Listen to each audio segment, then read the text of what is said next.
1995, only on Nintendo Ultra 64.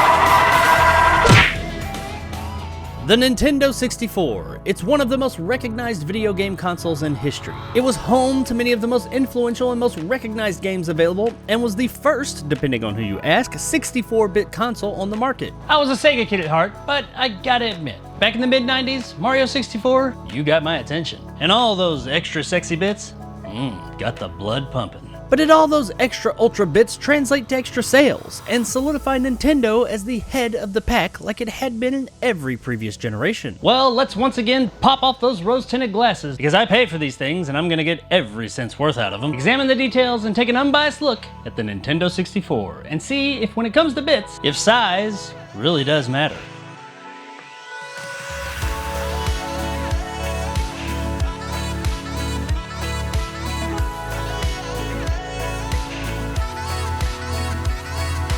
Let's start with a quick history lesson. You're up, disembodied narration voice. Nintendo dominated the third generation, aka the 8-bit era, with its NES/Famicom. And while they came out on top as the best-selling console on the fourth generation, aka the 16-bit era, with the Super Nintendo/Famicom, they were met with stiff competition from Sega's Genesis/Mega Drive. And it was a narrow victory, especially in the West. Nintendo sought to enhance the SNES with a proposed CD-ROM peripheral, much like how Sega and NEC had with their consoles, the Genesis/Mega Drive and TurboGrafx/PC Engine, respectively. To do this, they outsourced the development to other media companies, Philips and Sony. And while hardware prototypes were developed, and in the case of Sony, announced, both these contracts eventually failed. Though due to the contracts, Philips was able to develop some interesting games with some of Nintendo's biggest IPs for its CDI console. Don't worry, your time's coming. And Sony went on to use the tech they had developed for the project in a little-known off-the-wall project called the Fun Station or Playbox. I don't know, some flash-in-the-pan thing like that.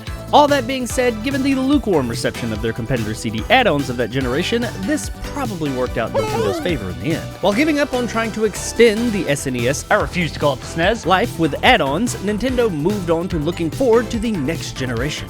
Enter SGI, a powerhouse in the professional space, such as with the filmmaking business. Longtime leader in graphics computing, Silicon Graphics Inc., aka SGI, was looking to expand its supercomputing technology into the consumer market. And what better way than with the video games? SGI created a design proposal for a video game chipset, seeking an established partner in the video game market, and they offered the proposal to Tom Kalinske, CEO of Sega of America at the time. Sega's engineers of the prototype revealed several hardware problems, which were eventually resolved, but by this point Sega had decided against the SGI design, which left SGI with really only one other option as far as established successful console manufacturers at the time, Nintendo. Now, Nintendo, for their part, says that's not exactly how all this went down, saying that SGI chose them because they were the more appealing partner, because Sega demanded exclusive rights to the chip. But Nintendo offered a non-exclusive license. SGI met with Hiroshi Yamauchi, the CEO of Nintendo at the time, in early 1993, and Project Reality was born.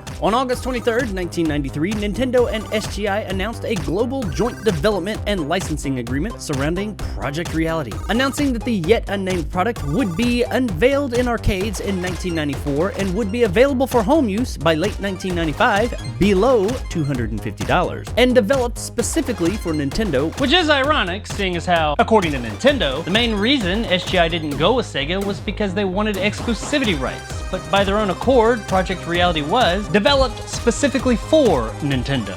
Anyway, on June 23rd, 1994, Nintendo announced the new official name of their next console as the Ultra 64, showing the world that they were advancing beyond the lowly 32-bit technology their competitors were using and going straight to 64 bits. Because bits, and more of them, are what make things better. A group of elite developers were selected by Nintendo, nicknamed the Dream Team, to head up game development consisting of 16 studios, most notably Silicon Graphics, Rare, Acclaim, Williams Entertainment, and Time Warner Interactive. In mid-1994, the new console's design was revealed, and this prototype console's form factor would be retained by the product when it eventually launched. The console displayed the Nintendo Ultra 64 logo and a ROM cartridge, which was a concern for many due to Nintendo originally indicating that the console would utilize the increasingly popular CD-ROM format to now announce a cartridge-based system that, while much faster, would be considerably space-limited by comparison. But more on that in a bit. Around this time, Nintendo and arcade powerhouse Williams formed a joint venture company called Williams Nintendo to market Nintendo-exclusive home conversions of games.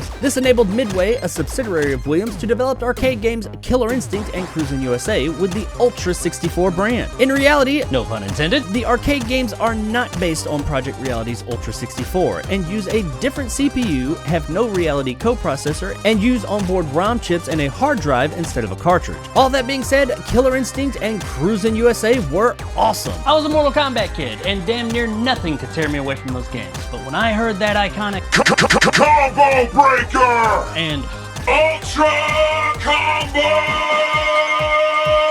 coming from KI, I had to check it out. The marketing for the Ultra 64 within Killer Instinct and Cruisin' USA absolutely worked, but maybe a little bit too good. You see, we were all expecting this level of fidelity with the new console, because that's kind of what they were advertising, which wasn't exactly accurate, seeing as how these games were running on completely different hardware. But ignorance is bliss until it's not.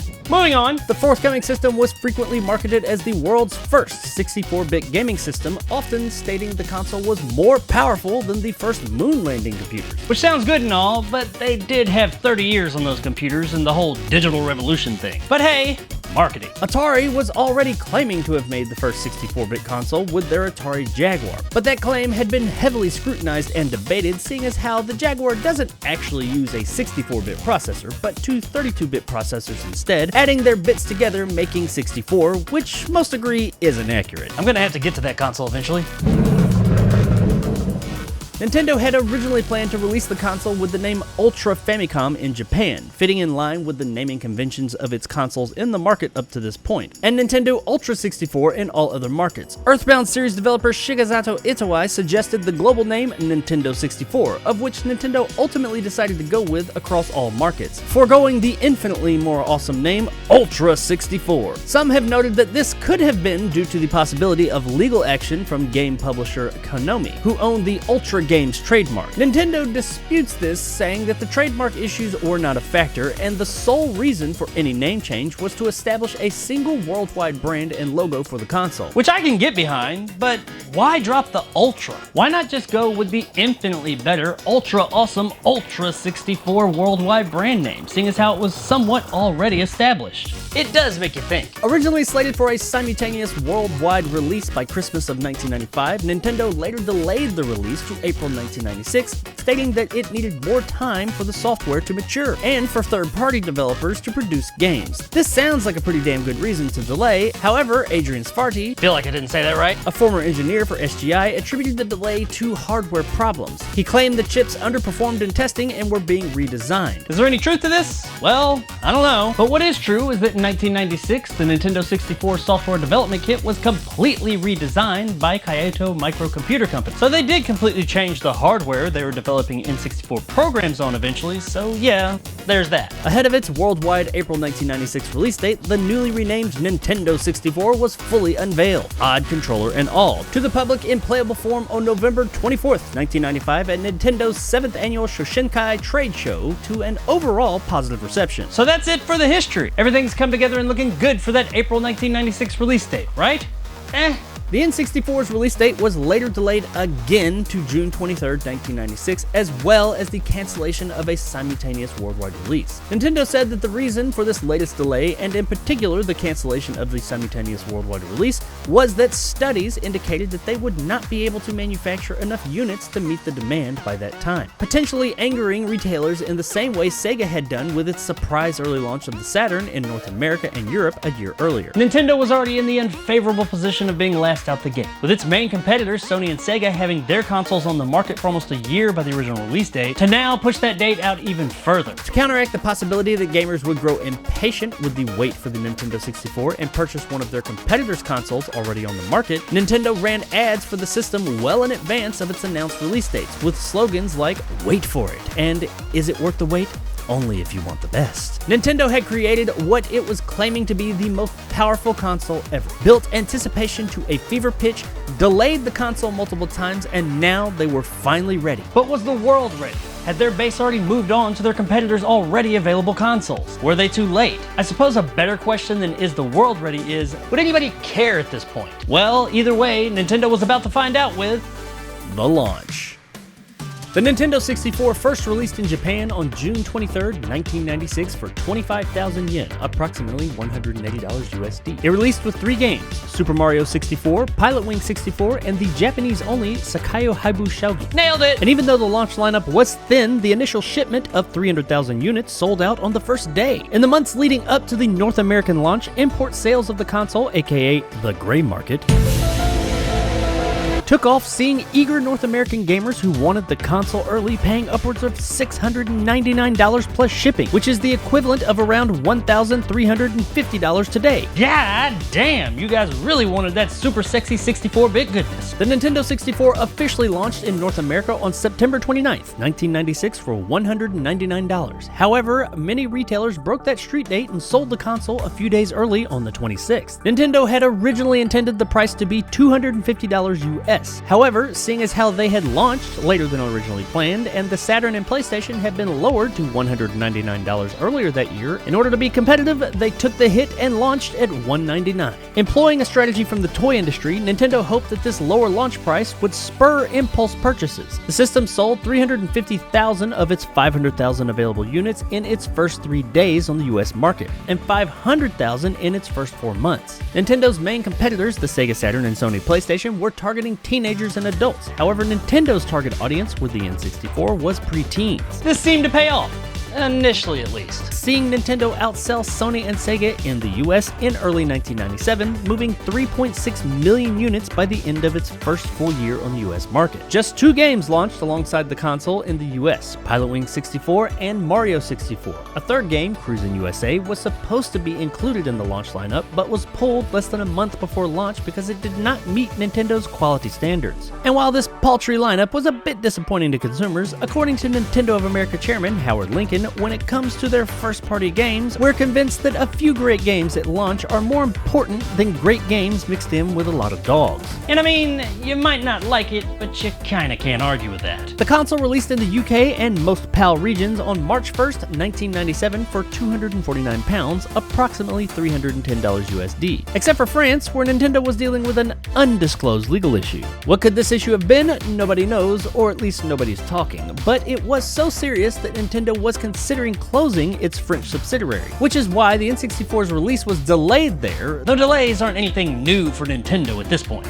That didn't stop the console from being sold in France during this time though, ultimately seeing French retailers importing the console from other PAL regions and selling it at a hefty markup. Eventually the console did officially release in France 6 months later on September 1st, 1997 for a more affordable 990 francs, approximately $190 USD. The N64 launched with 3 games in PAL regions, Super Mario 64, Pilot Wing 64, and Star Wars Shadow of the Empire, which while debatably the strongest launch lineup so far, and they did receive Turok Dinosaur Hunter 3 days after launch, many consumers were expecting more, seeing as how the console released so many months later in PAL regions compared to other parts of the world. Overall, the N64 came swinging out the gate and had a very strong year, outperforming its competition in many areas, though unfortunately they would not sustain that momentum. After its first year on the market, Nintendo started to see sales decline and was unable to maintain its lead in the US. While there are many contributing factors to why this happened, most agree that the two main reasons were the lower number of games released on the platform and the higher price of the average N64 game as compared to its competition. Both of these issues are directly related to Nintendo's decision to use the more expensive ROM cartridges instead of an optical disc option like its competition. Due to the storage constraints of the medium, many third-party publishers that had supported Nintendo in the past, such as Capcom and Square, limited or outright just didn't release games on the platform. As far as the price of the average N64 game, seeing as how the manufacturing cost of a ROM cart was more expensive than a CD, the average N64 game price was $70 as opposed to the average $50 of the Saturn and PlayStation. So yeah, $70 games. It was even an issue 25 years ago. Seeing this decline, going into the 1997 holiday season, Nintendo did attempt to woo on the fence game publishers to the console by lowering the manufacturing cost of N64 ROM cartridges and the overall retail price of N64 games by approximately 15%. Third-party publishers responded positively to this move, most notably Capcom, who said the move led to them reconsidering their decision not to publish games for the console. While this was a positive for Nintendo, it was a little bit too late to affect the all-important 1997 holiday season. That and there were again delays. The Legend of Zelda: Ocarina of Time, Banjo-Kazooie, Conker's Quest, soon to be Bad Fur Day, Yoshi's Story, except for in Japan, and Major League Baseball featuring Ken Griffey Jr. were all originally due to release by Christmas 1997, but were delayed until 1998. This left Nintendo with virtually no high-profile AAA releases for the 1997 holiday season, and new consumers not much reason to purchase the console. At the 11th hour, Nintendo did decide to lighten the blow by releasing Diddy Kong Racing. And I mean, nothing against Diddy Kong Racing. It's good, but compared to some of those games, it's Diddy Kong Racing. Moving forward, the N64 would continue to outsell the Sega Saturn throughout the generation in the US, but would lose its lead and trail way behind Sony's PlayStation. So another successful launch for Nintendo, though competition in the home video game space was definitely heating up. And Nintendo was finding it increasingly more and more difficult in previous generations to maintain the lead that it had grown so comfortable with. And while they had great success out the gate, how would they fare over the course of the generation? Well, we're gonna find out as we look at the reception. The Nintendo 64 received overall acclaim from critics, praising the console's advanced 3D graphics and gameplay while criticizing the lack of games at launch. A panel of 6 GamePro editors voted almost unanimously to skip the competition and buy the N64 at launch. The Los Angeles Times said that the system was quite simply the fastest, most graceful game machine on the market, saying of its form factor that it was small, light, and built for heavy play by kids, unlike the relatively fragile Sega Saturn. Time magazine said that the N64 had done to video gaming what the 707 did to air travel, whatever that means, naming it the 1996 Machine of the Year. Speaking on the consumer interest of the console, they said it had the qualities of that rare and glorious middle-class Cabbage Patch Doll frenzy. For my younger viewers out there that don't know what the hell a Cabbage Patch Doll frenzy means, it's kind of like an older version of the Tickle Me Elmo craze. And if you don't know what that is, well, I ain't got nothing for you because I'm old. Time magazine also went on to mention that celebrities Matthew Perry, Steven Spielberg, and Chicago Bulls players called Nintendo to ask for special treatment in receiving the console. Whether they did or not, we may never know. But let's be real, they probably did. Popular Electronics said it had power similar to the almighty Pentium processors found in desktop computers of the time, with the exception of its narrower 32-bit system bus. You see, the system was capable of 64-bit processes, though software rarely took advantage of the 64-bit data precision operations. The N64 outpaces its competition, supporting 16.8 million colors and the ability to display super high resolutions of up to 640 by 480 pixels, i.e. 480i. Now, even though those resolutions are possible and used in some cases with an added RAM pack, the majority of games use the system's more time-appropriate low-resolution 320 by 240 mode. The claw-shaped controller has an M shape with 10 buttons, a directional pad, and employs a pressure-sensitive joystick in the center. It's an analog stick. Popular Electronics went on to say that the 3 handles could be confusing, calling its shape evocative of some alien spaceship, though praising it by saying the separate grips allowed different hand positions for various game types. The console was one of the first consoles with 4 controller ports, with Shigeru Miyamoto saying they included this because the N64 was the first console powerful enough to handle a 4-player split screen without significant slowdown. Like many consoles of this generation, Nintendo did offer an external memory pack for saving games. Though one positive of the console being ROM cartridge based is that many of the games have the ability to save games internally, nullifying the need for an expensive memory card that its competitors required for this feature. Though the Nintendo 64 was superior to its competition in many ways, The Economist described effective programming for the console as being horrendously complex. Due to this and Nintendo's decision to go with these size-constrained ROM cartridges, some third-party publishers that had supported Nintendo up to this point reduced their output or stopped publishing for the console altogether, seeing the majority of the N64's most successful games coming from its first and second-party studios. According to Nintendo 64 hardware development chief Ginyo Takeda, when we made Nintendo 64, we thought it was logical that if you want to make advanced games, it becomes technically more difficult.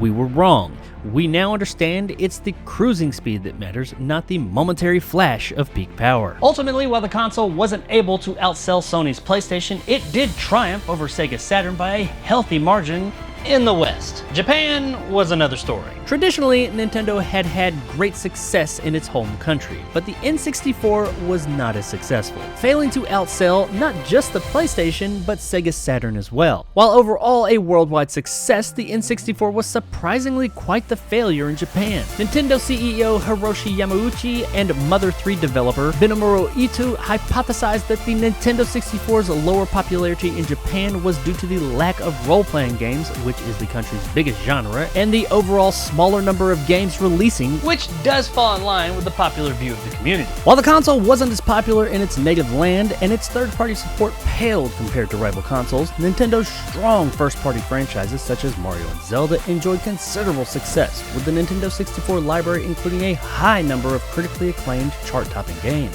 In fact, 3 of the top 5 best-selling games in the US for December 1996 were Nintendo 64 games. Furthermore, the Nintendo 64 is home to the best-selling console game of the 5th generation with Super Mario 64 that sold over 11 million units, beating top-selling PlayStation games of that generation, Gran Turismo and Final Fantasy VII, at 10.85 million and 9.72 million respectively. The console is also home to many games that are seen as revolutionary in their respective genres. GoldenEye 007, The Legend of Zelda Ocarina of Time, and Super Mario 64 are just a few of the games on the platform that were important to the evolutions of their genres and are still seen till this day as 3 of the greatest games of all time by many. Even though the Nintendo 64 wasn't as financially successful as its predecessors, and it did signify a distinct change in Nintendo, it can't be denied that some of the most influential and successful games of the generation, and of all time, reside on the platform, which is the main reason it is revered as one of the greatest consoles ever made. The Nintendo 64 officially ceased sales in 2004, 3 years after the release of its successor, the GameCube.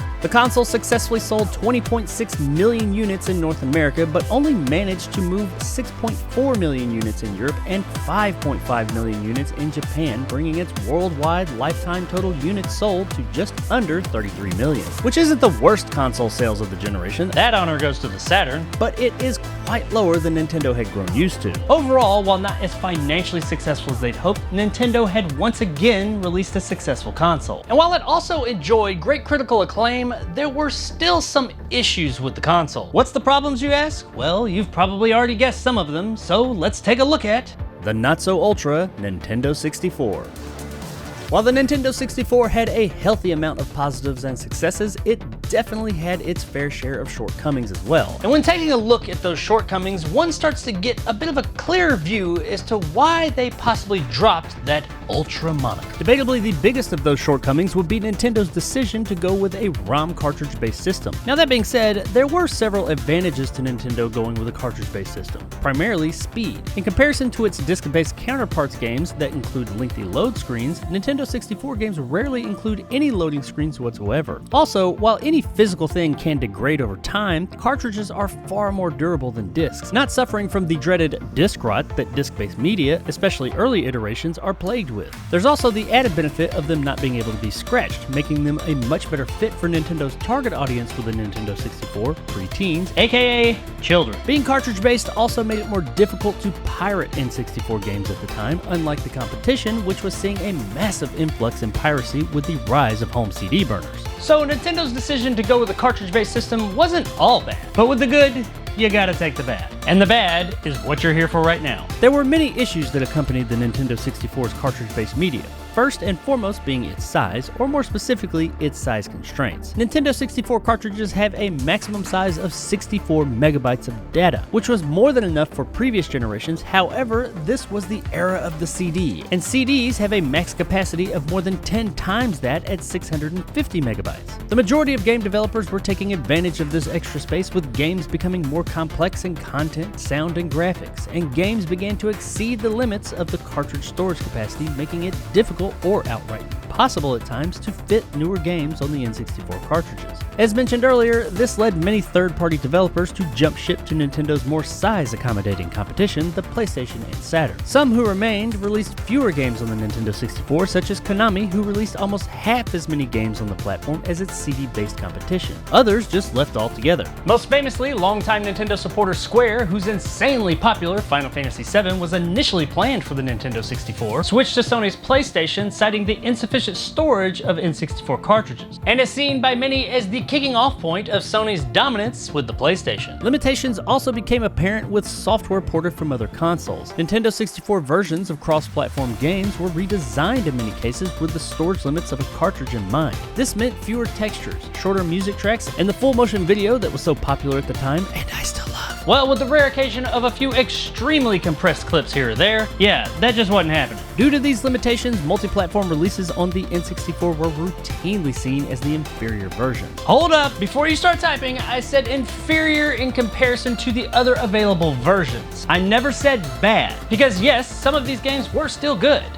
just missing some of the features of their counterparts. Since fewer publishers were releasing on the console, and the ones that were releasing fewer titles, Nintendo 64 game releases were infrequent, while new games were coming out rapidly for the PlayStation, seeing a lifetime total of only 393 Nintendo 64 games released in comparison to the Saturn's 600 releases and PlayStation's massive 1100 games. While the considerably smaller Nintendo 64 game library has been directly attributed to Nintendo's decision not to adopt the CD-ROM format and difficulty programming for its complex architecture, it can also be seen as a result of President Hiroshi Yamauchi's strategy that Nintendo would be restricting the number of games produced for the N64 so that developers would focus on higher quality instead of quantity. And that absolutely is a great idea, and did pay off when it comes to the quality of the games on the console. Though it was difficult for N64 owners who were starved for content at times to look onto PlayStation gamers who were getting more ass than a toilet seat, if you will, and just drowning in games. Another issue that is directly linked to ROM cartridge media is cost and time.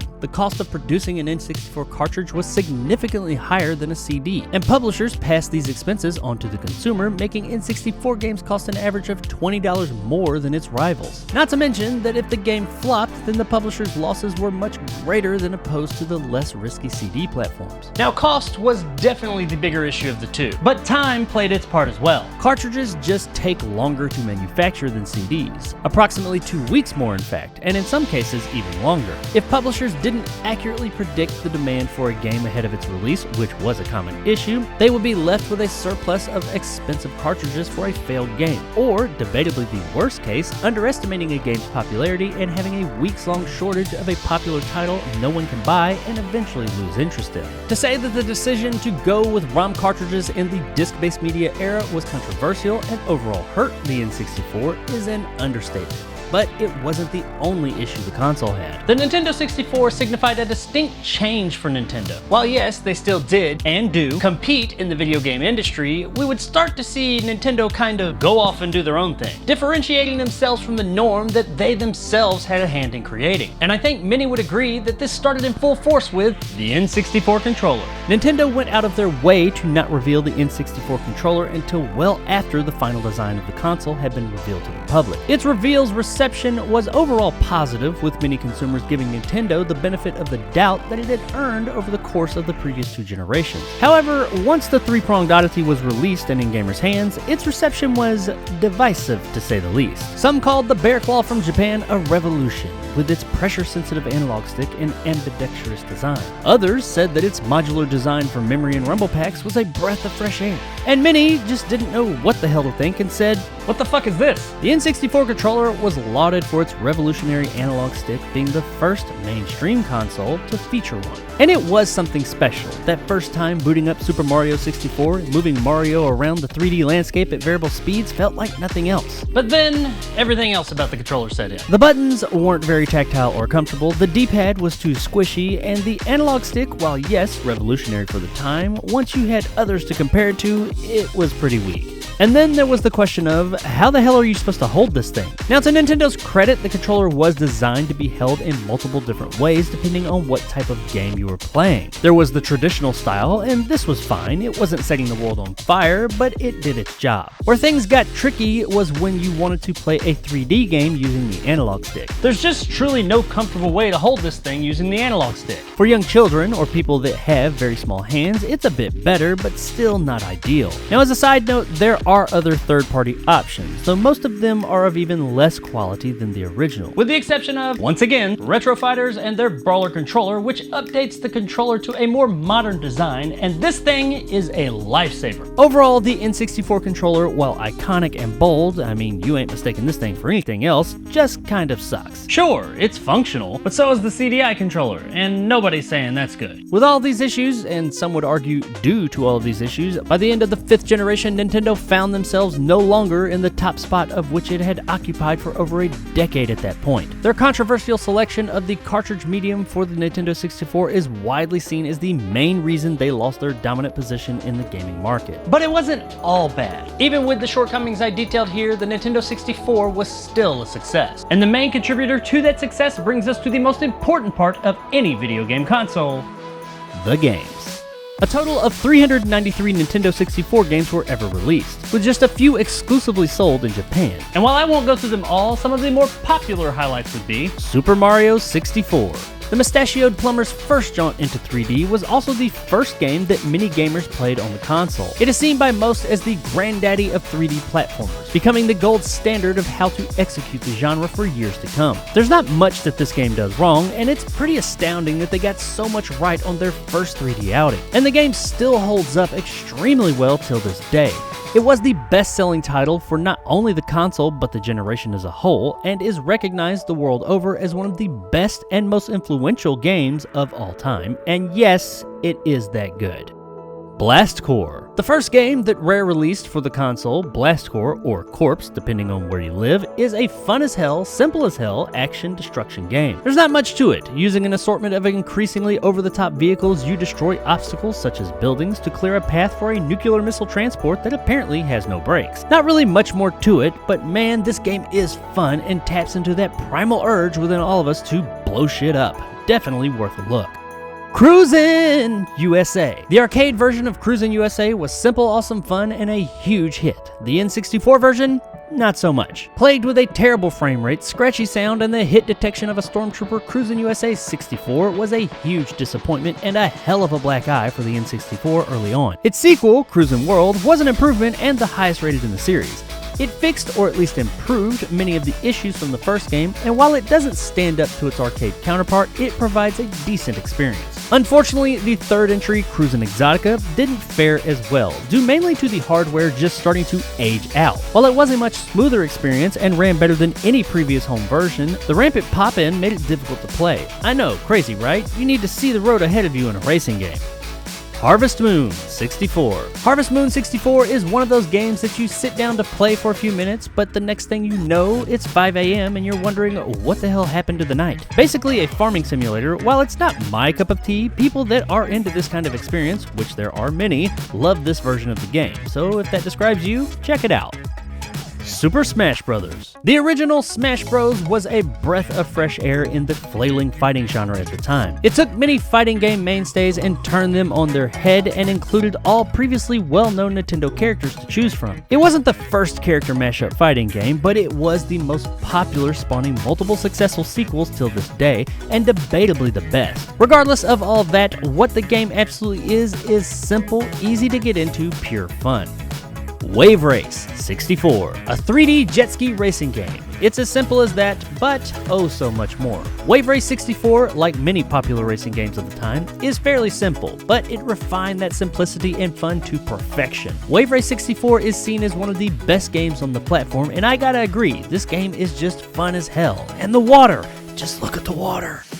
Doom 64. Doom was on everything, and the N64 was no exception, though this version was a new version in the vein of Final Doom. Unlike other ports of Doom, this was a new experience with new levels, animations, enemies, and slightly updated graphics. It's quite frankly the best looking and performing console version of Doom up to that point. If you're a Doom fan, then you'll love Doom 64. Hell, they even got the controls right with that monstrosity that is the N64 controller, though newer ports today with modern controls do feel a bit better. Still, a fantastic representation of the hell on Earth, Mars actually, that we all love.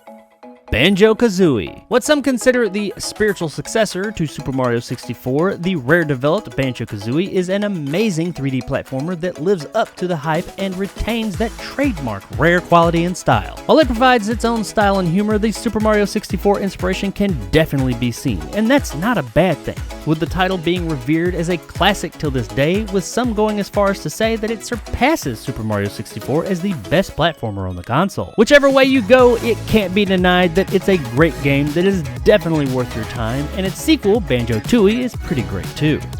Hydro Thunder. A solid port of the arcade hit, Hydro Thunder on the N64 is, as its arcade counterpart was, a simple, fun-as-hell arcade racer. If you are a fan of the arcade version, then you'll find some solid, if not bare bones, fun here too. GoldenEye 007. A tie-in with the 1995 film, GoldenEye was one of the first successful FPSs on a console. Another banger developed by Rare, GoldenEye is seen as one of the best multiplayer first-person shooters ever made. And while that proclamation might be a bit conflated, it is still a solid-as-hell game with a great multiplayer suite. The controls with the N64's interesting controller are quite archaic by today's standards, but you have to admire how well they got it to work with what they had to work with. Clay Fighter Sculptor's Cut. The Clay Fighter series is not a good series. Let's just get that out of the way right here. Clay Fighter Sculptor's Cut was a Nintendo 64 console exclusive version of Clay Fighter 63 1/3, aka Clay Fighter 3. What this game and the series as a whole does right is its humor, and that's about it. Everything else about this game just kinda sucks. The fighting mechanics, the sound, the gameplay, etc. The aesthetic of the game was okay, I'll give it that, but that's about it. Is this game worth playing? Absolutely not. It's terrible. So why are we talking about it? Well, I said that these were popular highlights, not good games. And the Sculptor's Cut of Clay Fighter is one of the top 5 most valuable and most sought after N64 games around. Why, you ask? Well, because it was only available through Blockbuster Video to rent. You couldn't even buy this thing. So every copy of Sculptor's Cut that's out there was at some point a rental copy, and they go for, at the time of this recording, around $4,450 complete in box, or upwards of $1,000 loose. This is a ridiculous price that in no way reflects the quality of the title, but is a result solely of the fact that it exists in limited quantity. Resident Evil 2. The only RE title to grace the platform, Resident Evil 2 on the N64, was a technical marvel. Not only porting the 2-disc PlayStation hit faithfully to a cartridge, but also including extra content and some upgraded visuals and sound. This was the rare occasion of an N64 multi-platform game having more content than its counterparts. It's as fantastic as the original it's porting, and in the opinion of many, is the best classic version of the iconic hit. Mario Kart 64. While not the beginning of the franchise, Mario Kart 64 is the template that the series would use for years to come. Much like Mario Party, there's not much I can say here that you haven't already heard or know for yourself. It's simple, easy to get into multiplayer fun that even all these years later still holds up great. WWF No Mercy. Okay, so wrestling, games or the sport, have never been my thing, but I do recognize that the games are very popular, and debatably the most popular of those games would be WWF No Mercy. For fans, this is the pinnacle of wrestling games. Why? I don't know, but people do love it, so if you're a fan, check it out. Star Wars Rogue Squadron. The first in the Nintendo console exclusive Rogue Squadron series, Rogue Squadron is a hell of a fun and good looking game. It's Star Wars space battles done right and one of the best looking N64 games around, especially when used with the optional RAM pack. The gameplay is fun with tight controls, and the story, which at the time you didn't get much of with these types of games, is engaging. This was a great start to a great trilogy of games that is absolutely worth checking out.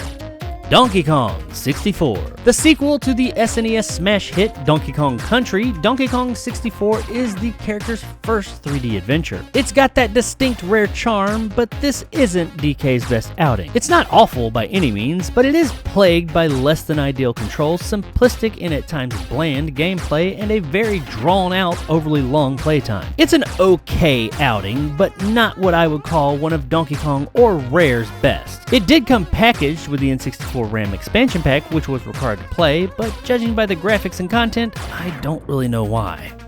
The Legend of Zelda Ocarina of Time. When talking about the N64, you can't not mention Ocarina of Time. Like many of Nintendo's biggest characters, the N64 was the home to Link's first jaunt into 3D, and did it ever leave an impression. Seen as one of the greatest games of all time, Ocarina of Time is a landmark in gaming with its appealing graphics, tight controls, and fantastic storytelling that would lay the template for the series for years to come. The sequel, Majora's Mask, isn't held in quite as high regard, but is still seen as one of the greats. The originals are fantastic, and a version of Ocarina of Time was ported to the GameCube, though it's really expensive, but the newer 3DS remakes may be a bit more accessible to gamers now. However you choose to play these genre-defining games, you definitely should, because they are absolutely excellent games that live up to the hype.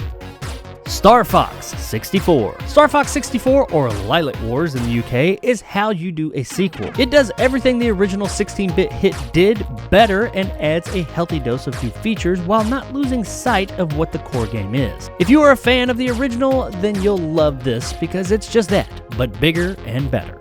Mortal Kombat Trilogy. MK Trilogy is ultimately an update to the MK3 update, Ultimate Mortal Kombat 3, using MK3's mechanics but adding in characters and stages from MK1 and 2. Mortal Kombat 3 was divisive among the MK community, so if you're a fan of MK3, then you'll probably enjoy this version, but if it wasn't your cup of tea, then MK Trilogy isn't going to change your mind. It's a great version of Mortal Kombat 3, providing more content, but it was missing content that other console versions had due to the size constraints of the N64's ROM cartridge. It was, however, the fastest and smoothest version with no load times as compared to other consoles, which makes the choice boil down to what's more important to you, a no load time smoother experience or more content. Well, most outlets preferred the extra content, rating the N64 version the lowest of all, though still noting that it was a solid experience overall.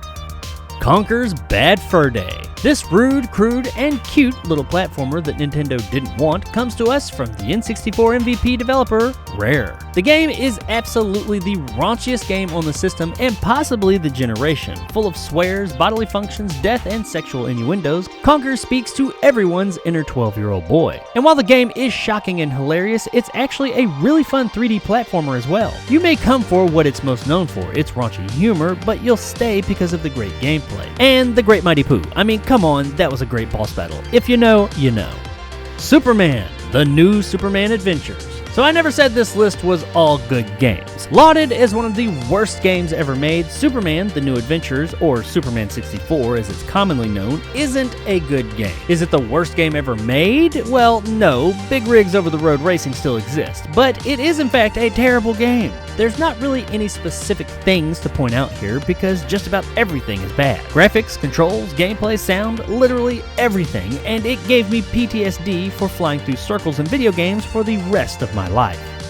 The Mario Party series. I mean, it's Mario Party. What more can I say? The series began on the N64 with the first 3 entries and is still going strong till this day. Solid multiplayer minigame fun that, while not the only game of its kind out there, is still commonly seen as the best. Perfect Dark. Rare's spiritual successor, seems like there's a lot of those on this list, to their iconic GoldenEye 007, Perfect Dark takes everything that game did and does it bigger and better. While not seen as revolutionary as GoldenEye, the evolution of the formula is undeniable. Everything from the graphics, story, controls, single player, and iconic multiplayer are improved here, and it's still seen as a landmark game today with a remake coming soon, or at some point. Right, Microsoft? Someday. GoldenEye may get all the fame and fond remembrance, but Perfect Dark was the culmination of all of Rare's FPS lessons and overall the better game in my opinion. Check it out if you haven't already, if for nothing else, the supremely awesome laptop gun. Earthworm Jim 3D. The third entry in the iconic cult 16-bit series, Earthworm Jim makes his jump to 3D, and unfortunately, his move didn't fare as well as some others. The game's at best, losing its predecessor's charm and quirkiness and introducing one of the worst cameras in a 3D platformer up to that point. I mean really, it's like you're engaged in Mortal Kombat with the camera for the entirety of your playthrough. If you're a fan of the series, just skip over this one. The Turok series. When thinking of first-person shooters on the N64, people usually will cite GoldenEye, Perfect Dark, or even Doom 64. But before all of those, there was Turok. While GoldenEye propelled the genre to the console mainstream, many of its lessons learned came from Turok Dinosaur Hunter, with its well-implemented controls, cool atmosphere, crazy story, and fun gameplay. The series would never quite reach the highs of the original, but the first 3 games were imaginative and fun, though the multiplayer-only entry Rage Wars sucked. It's dated by today's standards, but the first one at least is still worth a look. Killer Instinct Gold. A solid port of the arcade version of Killer Instinct 2. This is an odd port, seeing some aspects of the graphics and sound being upgraded from the arcade version, but some being downgraded or altogether missing. It may not have the mass appeal of the original KI, but if you're a fan of the series, specifically Part 2, you'll enjoy this.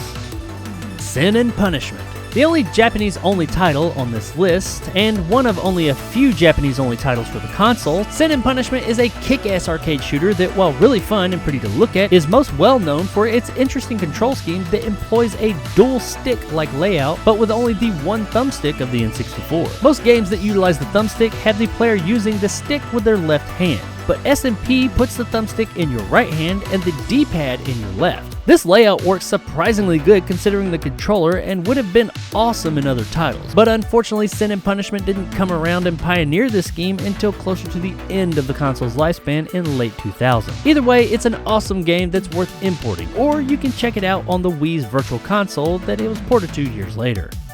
The Nintendo 64's library is full of some of the most lauded games in history. And while I touched on some of them here, there are so many more worth checking out. Is there a game that you love that wasn't on this list? Well, let us know in the comments below so that we can all experience it. Looking back at the Nintendo 64, many consider it to be one of the greatest consoles ever released. However, as we've seen here, not everything about it was perfect. It did have some amazing games come out for it. In fact, it had a higher percentage of high-rated games than compared to its competition. Though on the flip side of that, with only 393 total releases, it only released about half as many games as the Saturn and only a third of the massive PlayStation library. While I commend Nintendo for putting quality over quantity, at some point, your players just want games.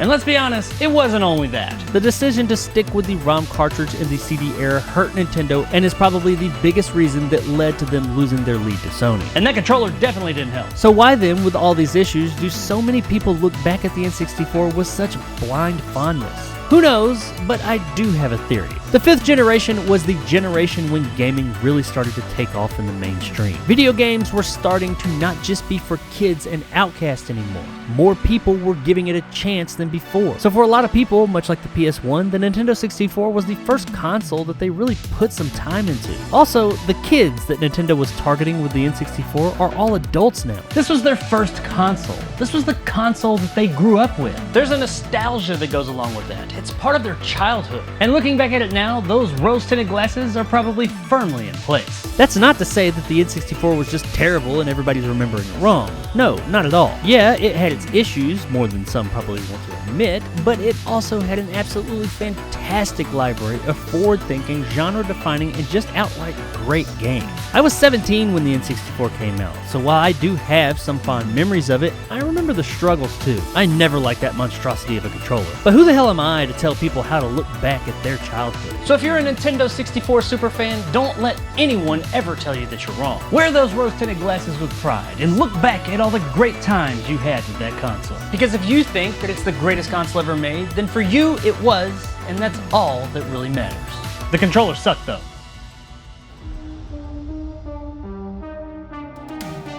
And that, ladies and gentlemen, was the Nintendo 64 and its defiant innovation. I hope you enjoyed this 5-part series about the Nintendo 64. And if you did, check out the last part right here. And if you want more videos like this one, check out my last video, The Story of the Dreamcast, right here. I want to say thanks to all my patrons out there. Without you guys' support, videos like this would not be possible. And a special thanks to my top tier members, Marge G and Silverlock. You guys rock. If you want to support the channel, consider hitting the like and subscribe button. Or if you want to do a bit more, check out the exclusive benefits over on my Patreon. And until next time, you're beautiful, you're awesome, and I love every single last one of you. Thanks for watching.